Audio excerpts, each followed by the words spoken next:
नमस्कार, मैं हूं अंकुर और आप देख रहे हैं सत्य हिंदी का न्यूज बुलेटिन। एक नजर अब तक की सुर्खियों पर।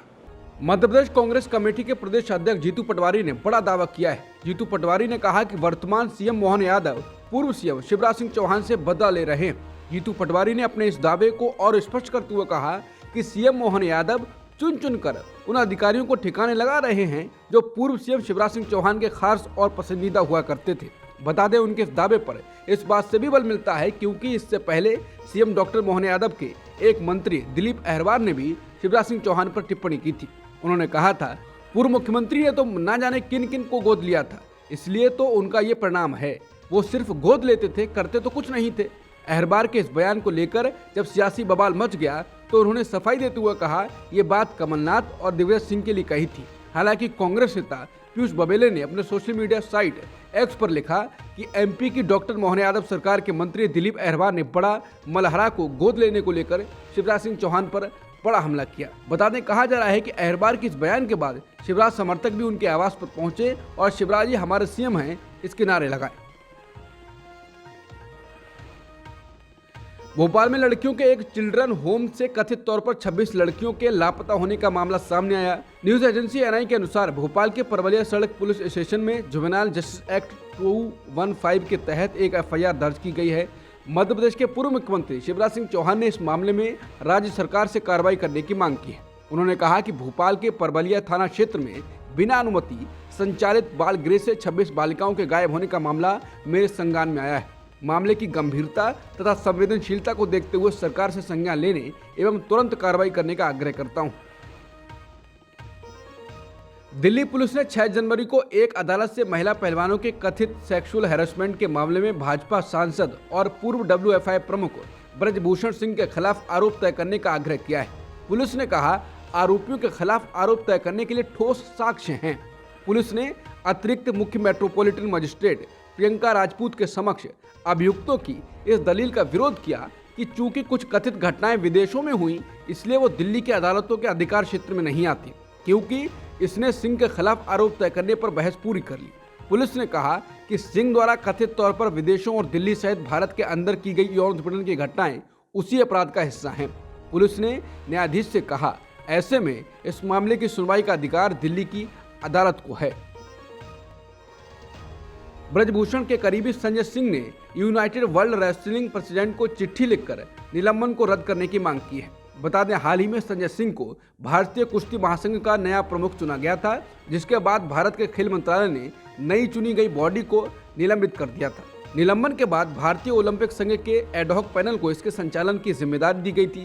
न्यूज एजेंसी पीटीआई के अनुसार संजय सिंह ने यूनाइटेड वर्ल्ड रेसलिंग से आईओ के प्रभाव को अवैध मानने की अपील की है। चिट्ठी में संजय सिंह ने कहा कि यूडब्ल्यूडब्ल्यू को चाहिए कि वो निलंबन को चुनाव के बाद रद्द कर दे, क्योंकि भारतीय कुश्ती महासंघ इसका मेंबर है। आगामी लोकसभा चुनावों के लिए सभी पार्टियों ने जोर आजमाई शुरू कर दी है। इसी क्रम में कांग्रेस भी अपनी तैयारियों को धार देने में लगी है। अपनी चुनावी तैयारियों को तेज करते हुए कांग्रेस ने शनिवार को प्रचार समिति का गठन किया है। साथ ही आम चुनावों के लिए वॉर रूम पदाधिकारी भी नियुक्त कर दिए हैं। पार्टी ने इस बाबत बयान भी जारी किया है। इसमें बताया गया है कि प्रचार समिति के संयोजक अजय माकन बनाए गए हैं। वहीं पार्टी महासचिव जयराम रमेश और केसी वेणुगोपाल इसके मेंबर होंगे। इसके साथ ही एआईसीसी प्रशासन प्रभारी गुरदीप सिंह सप्पल, मीडिया और प्रचार विभाग प्रमुख पवन खेड़ा और सोशल मीडिया प्रमुख सुप्रिया सिनेत भी इस समिति में शामिल हैं। पार्टी ने चुनावी वॉर रूम के लिए भी पदाधिकारियों की नियुक्ति की है। बयान में बताया गया है कि कम्युनिकेशन वॉर रूम का प्रमुख वैभव बालिया को बनाया गया है। वहीं संगठनात्मक वॉर रूम की जिम्मेदारी शशिकांत सेंथिल एस संभालेंगे। पश्चिम बंगाल से आने वाले लोकसभा में कांग्रेस के नेता अधीर रंजन चौधरी ने शनिवार को एक बार फिर टीएमसी पर निशाना साध दिया। उन्होंने टीएमसी पर बीजेपी की मदद करने के आरोप लगाए। पत्रकारों से बातचीत करते हुए अधीर ने कहा, यह स्पष्ट है कि सत्तारूढ़ पार्टी इनको पीछे से मदद देती है, तभी बंगाल में काका बाबू, खोका बाबू, शाहजहां और नूरजहां की कोई कमी नहीं है। अगर बीजेपी में हिम्मत है तो उन्हें कुछ करके दिखाना चाहिए। वो मणिपुर में कुछ नहीं कर पाए तो बंगाल में कैसे करेंगे। उन्होंने कहा, हम कम से कम अशांत क्षेत्र में राष्ट्रपति शासन चाहते हैं, लेकिन उनमें हिम्मत नहीं है। वो सिर्फ बड़े बड़े दावे करते हैं। शायद मोदी जी और दीदी के बीच गहरा संबंध है, इसीलिए ऐसा नहीं हो पा रहा है। बता दें, बीते कुछ दिनों से इंडिया गठबंधन में आगामी लोकसभा चुनावों से पहले सीट साझेदारी पर रस्साकसी चल रही है और पश्चिम बंगाल में दोनों पार्टियों के नेताओं में बयानबाजी हो रही है। ईडी ने पश्चिम बंगाल के राशन घोटाला मामले में घर की तलाशी और 17 घंटे तक चली पूछताछ के बाद उत्तर 24 परगना जिले की बनगांव नगर पालिका के पूर्व चेयरमैन और टीएमसी नेता शंकर आध्या को गिरफ्तार कर लिया है। शुक्रवार को इसी मामले में एक अन्य नेता के घर छापेमारी के दौरान हमले में ईडी के 3 अधिकारी घायल हो गए थे। वहीं इस घटना पर ईडी ने शुक्रवार की रात एक बयान जारी किया और बताया ये मामला कैसे हुआ। गुरुवार रात को ईडी के अधिकारियों पर उत्तरी 24 परगना जिले में उस समय हमला हुआ जब वो राशन मामले में शंकर आध्या और टीएमसी नेता शेख शाहजहां के घरों पर छापेमारी करने जा रहे थे। पश्चिम बंगाल के राशन घोटाले ने मुख्यमंत्री ममता बनर्जी को मुसीबत में फंसा दिया है। भाजपा का आरोप है कि ईडी टीम पर जिस भीड़ ने शुक्रवार को हमला किया उसमें रोहिंग्या लोग भी शामिल थे। ये सभी टीएमसी के वफादार हैं। भाजपा ने राष्ट्रीय जांच एजेंसी एनआईए से जांच की मांग की है। मुख्यमंत्री ममता से इस्तीफे की मांग की है। भाजपा की पश्चिम बंगाल इकाई के अध्यक्ष सुकांत मजूमदार ने लिखा है, उल्लेखनीय रूप से कलकत्ता हाईकोर्ट के जस्टिस अभिजीत गंगोपाध्याय ने टिप्पणी की कि ये एक घटना संवैधानिक संकट है। जस्टिस ने राज्यपाल के हस्तक्षेप और राष्ट्रपति शासन लागू करने की वकालत की। संदेश खाली में अर्धसैनिक बलों की तैनाती की भी जोरदार अपील की जा रही है। द टेलीग्राफ के मुताबिक हाईकोर्ट में जब जस्टिस गंगोपाध्याय के वकील सुधीश दास गुप्ता ने घटना के बारे में बताया तो उन्होंने टिप्पणी की, मुझे इस घटना की जानकारी नहीं है। अगर ऐसी कोई घटना हुई है तो ईडी के अधिकारी कानून व्यवस्था की स्थिति पर राज्यपाल का ध्यान आकर्षित कर सकते हैं। जज ने कहा, वहां तो केंद्रीय बल के जवान रहे होंगे, क्या उनके पास बंदूक और गोलियां नहीं थी? उन्होंने जवाबी कार्रवाई क्यों नहीं की? कांग्रेस के अध्यक्ष मल्लिकार्जुन खड़गे ने शनिवार को कहा कि अगले 10 से 15 दिनों में इंडिया गठबंधन के संयोजक का नाम तय हो जाएगा। उन्होंने कहा कि इंडिया गठबंधन के सहयोगियों के साथ बैठक कर इसका फैसला लिया जाएगा। इसके साथ ही खड़गे ने कहा है कि मणिपुर में दुर्भाग्यपूर्ण घटना हुई, लेकिन प्रधानमंत्री मोदी वहां नहीं गए। वो राम मंदिर साइट या बीच पर जाते हैं और फोटो सेशन कराते हैं। वो मुंबई या केरल जाते हैं, हर जगह जाते हैं। आप उनकी फोटो हर जगह देख सकते हैं। खड़गे ने कहा कि वो इस तरह फोटो खिंचवाते हैं जैसे भगवान दर्शन दे रहे हों, लेकिन ये महान शख्स मणिपुर क्यों नहीं जाते हैं? कांग्रेस अध्यक्ष खड़गे ने 14 जनवरी से शुरू होने वाली भारत जोड़ो न्याय यात्रा के बारे में एक प्रेस कॉन्फ्रेंस को संबोधित किया। टीएमसी ने शनिवार को कहा कि लोकसभा चुनाव के लिए पश्चिम बंगाल में सीट साझेदारी को लेकर कांग्रेस के प्रति उसका खुला मन है, लेकिन अगर वार्ता फेल होती है तो वो अकेले जाने को भी तैयार है। समाचार एजेंसी पीटीआई के अनुसार लोकसभा में टीएमसी नेता सुदीप बंदोपाध्याय ने कहा कि सीट साझेदारी को लेकर स्थानीय कांग्रेस नेता क्या सोचते हैं इससे फर्क नहीं पड़ता, क्योंकि अंतिम फैसला दोनों पार्टियों के शीर्ष नेता लेंगे।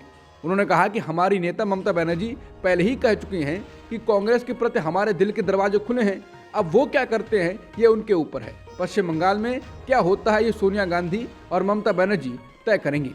बता दें, 2 दिन पहले कांग्रेस नेता अधीर रंजन चौधरी ने कहा कि उनकी पार्टी टीएमसी से सीट की भीख नहीं मांगेगी। एक अन्य वरिष्ठ टीएमसी नेता ने कहा कि पार्टी पश्चिम बंगाल में गठबंधन करने को तैयार है, लेकिन साथ ही अकेले जाने को भी तैयार है।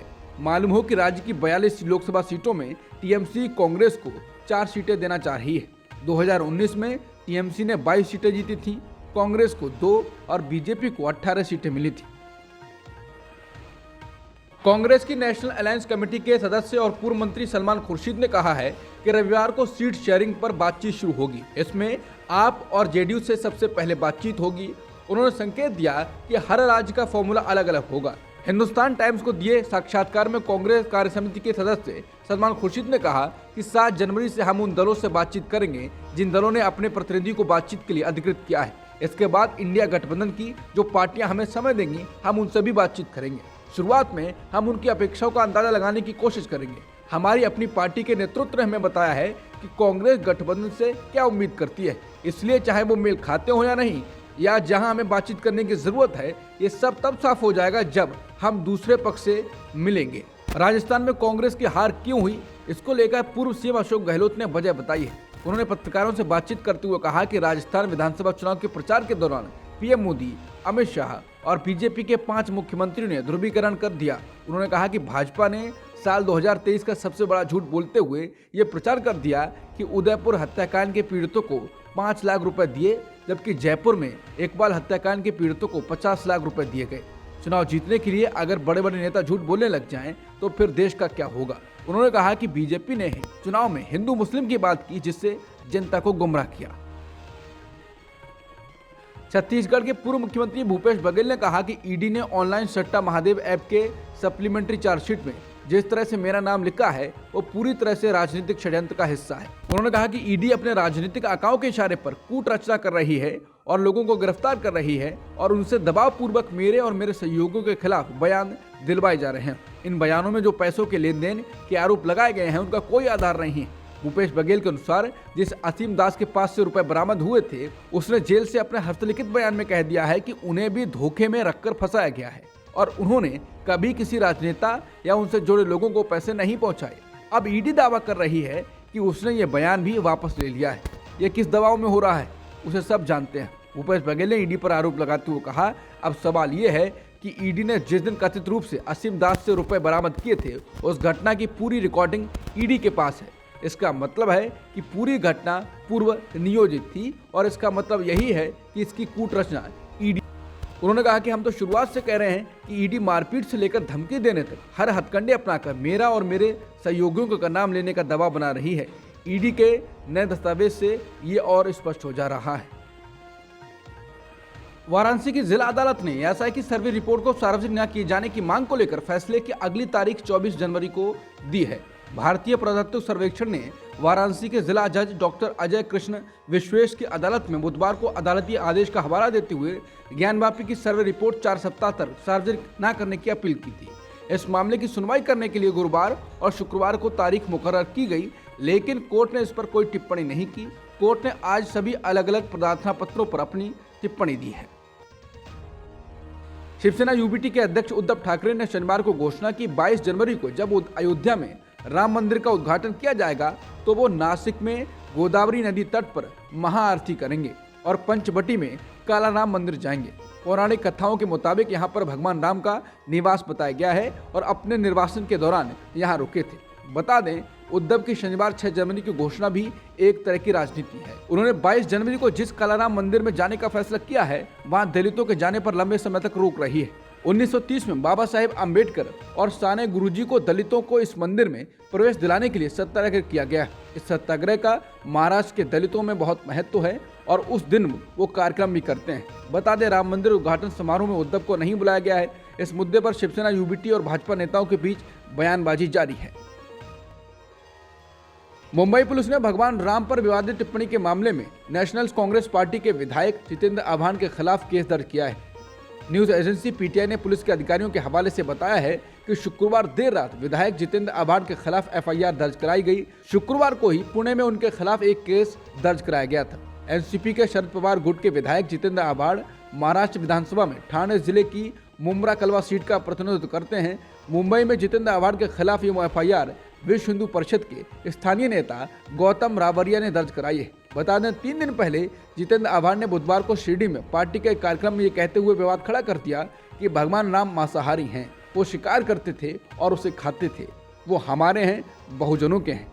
आप लोग यानी बीजेपी के लोग हमें शाकाहारी बना रहे हैं, लेकिन हम भगवान राम का अनुसरण करते हैं और मटन खाते हैं।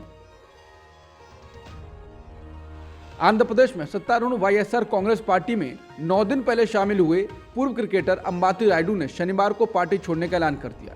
सोशल मीडिया साइट एक्स से किए गए ट्वीट में अंबाती रायडू ने लिखा, सभी को सूचित करता हूं कि मैंने वाईएसआर कांग्रेस पार्टी छोड़ने और कुछ समय के लिए राजनीति से दूर रहने का फैसला किया है। सही समय आने पर अगला कदम उठाया जाएगा। इससे पहले 28 दिसंबर को आंध्र प्रदेश के मुख्यमंत्री वाईएस जगनमोहन रेड्डी की मौजूदगी में अंबाती रायडू ने उनकी पार्टी ज्वाइन की थी। कांग्रेस पार्टी लगातार राहुल गांधी की भारत जोड़ो न्याय यात्रा से लोगों से जुड़ने की अपील कर रही है और सोशल मीडिया पर इसे प्रचारित किया जा रहा है। आज दिल्ली स्थित एआईसीसी मुख्यालय में कांग्रेस अध्यक्ष खड़गे ने भारत जोड़ो न्याय यात्रा का लोगो लॉन्च किया। वहीं राहुल गांधी ने भारत जोड़ो न्याय यात्रा को लेकर बनाई गई वीडियो को ट्वीट कर लिखा है, हम फिर आ रहे हैं अपनों के बीच, अन्याय और अहंकार के विरुद्ध न्याय की ललकार लेकर। सत्य के इस पथ पर मेरी शपथ है कि यात्रा जारी रहेगी न्याय का हक मिलने तक। बता दें, 14 जनवरी से भारत जोड़ो यात्रा निकल रही है जो मणिपुर से मुंबई तक जाएगी। कांग्रेस अध्यक्ष मल्लिकार्जुन खड़गे ने कहा कि जब हमने संसद में देश से जुड़े मुद्दे उठाने की कोशिश की तो सरकार ने हमें बोलने नहीं दिया। देश के इतिहास में पहली बार ऐसा हुआ कि जब 146 सांसदों को निलंबित कर दिया गया। इसलिए हम भारत जोड़ो न्याय यात्रा से लोगों के बीच जा रहे हैं ताकि हम अपनी बात उनसे कह सकें और समाज के हर वर्ग से मिलकर उनकी बात सुन सकें। पूर्व राष्ट्रपति रामनाथ कोविंद के नेतृत्व में एक राष्ट्र एक चुनाव पर पैनल ने देश में एक साथ चुनाव कराने के लिए मौजूदा कानूनी प्रशासन ढांचे में उचित बदलाव करने के लिए जनता से सुझाव मांगे हैं। एक सार्वजनिक नोटिस में उच्च स्तरीय समिति ने कहा कि 15 जनवरी तक प्राप्त सुझावों पर विचार किया जाएगा। लगभग 4 महीने में करीब 15 लाख किलोमीटर की यात्रा कर भारत का सौर मिशन आदित्य L1 शनिवार को अपनी निर्धारित कक्षा लैंग्रेज पॉइंट पर पहुंच गया है। प्रधानमंत्री मोदी ने इसे ऐतिहासिक पल बताया है। सोशल मीडिया प्लेटफॉर्म एक्स पर पीएम मोदी ने लिखा, भारत का पहला सोलर ऑब्जर्वेटरी आदित्य L1 अपने लक्ष्य तक पहुंच गया है। ये दिखाता है कि कैसे हमारे वैज्ञानिकों के प्रयास मुश्किल और पेचीदा अंतरिक्ष अभियानों को हकीकत में बदल रहे हैं। उन्होंने लिखा, हम मानवता के हित के लिए विज्ञान की नई सीमाओं को आगे बढ़ाना जारी रखेंगे।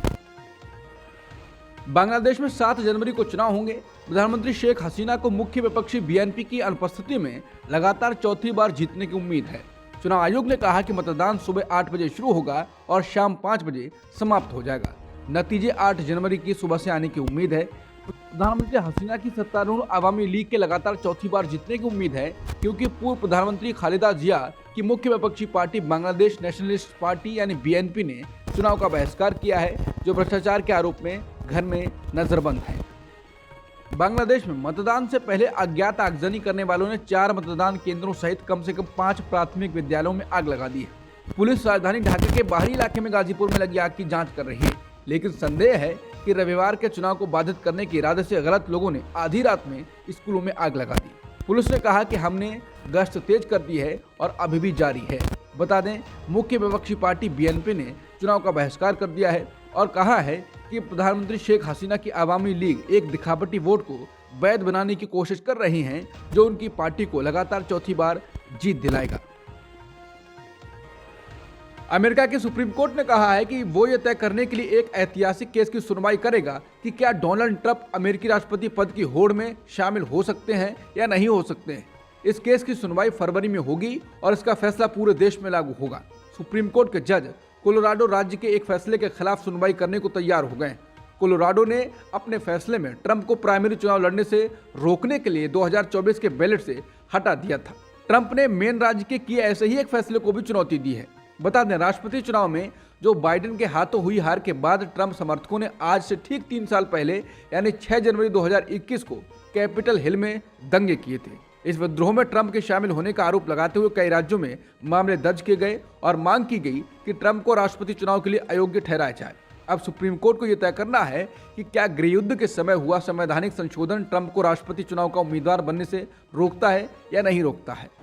अब तक की सुर्खियों में इतना ही। बाकी खबरों के लिए बने रहिए सत्यहिंदी.com के साथ।